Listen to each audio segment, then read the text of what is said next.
Secretos creativos de Ideas al Aire. Hola, ¿qué tal, queridos agentes del cambio? ¿Cómo están? Espero que muy bien y como siempre teniendo muchísimos descubrimientos creativos. Hoy toca el turno de hablar un poco sobre los creativos tipo E, estos creativos expresivos, espontáneos, y antes que nada quisiera empezar con un breve resumen sobre estos creativos. Así que comenzamos. Ya lo había mencionado antes, los creativos tipo E se distinguen por ser protagonistas expresivos, los mueve un enorme entusiasmo, son excelentes comunicadores porque son carismáticos y cautivadores. Se ven a sí mismos como portavoces de grandes noticias y siempre fluyen con la emoción o la energía de grandes audiencias. Tienen una mente dinámica, espontánea e inquieta. Generalmente ignoran a la gente tímida o reservada. Les encanta crear relatos emocionantes y experiencias inolvidables que involucren todos los sentidos. Tienen esta increíble destreza de usar el lenguaje corporal para transmitir sus mensajes.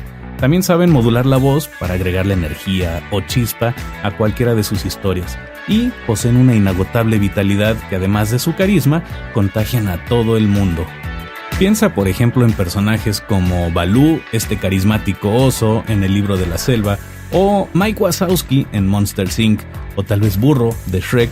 A veces nos sirve tener estas referencias aunque sean personajes de películas, y en este caso los creativos tipo E coinciden de alguna forma con estos personajes y tal vez sirven de ejemplo. Sean personajes o sean personas de verdad, los creativos tipo E crean espectáculos dignos de verse o experiencias dignas de vivirse. Esto es cuando son auténticamente creativos.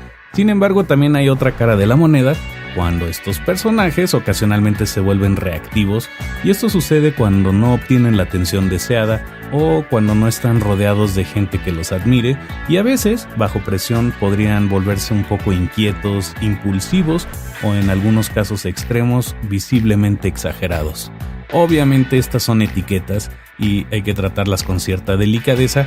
A lo que quiero llegar es que esto es a veces la manera en la que se nos percibe o en la que nosotros percibimos a otras personas, así que por favor no se me pongan reactivos. La razón por la que menciono esto es para aprender, para conocernos mejor y en última instancia para poder expresar mejor todas nuestras emociones. Ok, vamos a un ejemplo. Cuando produzco este podcast, imagínate que me pongo la gorra del creativo tipo E y esto me sirve para mentalizarme a ensayar antes de grabar. Esto me da la oportunidad de probar diferentes formas de decir las cosas, jugar un poco con la expresión, con la dicción, con el estado emocional y también con el ritmo, según la música y según las palabras que tengo que decir. A veces digo lo primero que se me ocurre y a veces también me grabo para ver si queda algo que valga la pena conservar. Me equivoco mucho, por supuesto, improviso, a veces hago el ridículo y juego con el lenguaje corporal como para ponerme dentro de esta actitud y tratar de transmitir la emoción correcta según el estado de ánimo que necesite el podcast. Aunque a veces lo grabo, formalmente esto no es la etapa de grabación del podcast. Muchas veces lo uso como una etapa de experimentación en la que puedo jugar y arriesgarme a hacer ciertas cosas que normalmente no haría. En fin, esto es un ejemplo de cómo aplico el ser creativo tipo E en el podcast. Y ya se me acabó la música. En fin, esto es el secreto creativo de hoy. Nos escuchamos pronto. Soy Tomás Lash y te mando un gran abrazo. Te invito a ser partícipe de este movimiento convirtiéndote en uno de nuestros agentes del cambio. ¿Qué es lo que buscamos? Que en nuestro entorno haya cada vez menos reactivos y cada vez más creativos.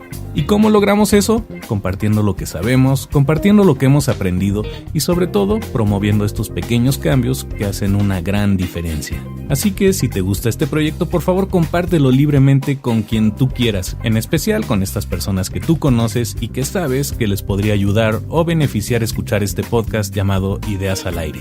También te invito a suscribirte en cualquiera de nuestros canales para que recibas estos episodios gratis en el momento en el que se publiquen.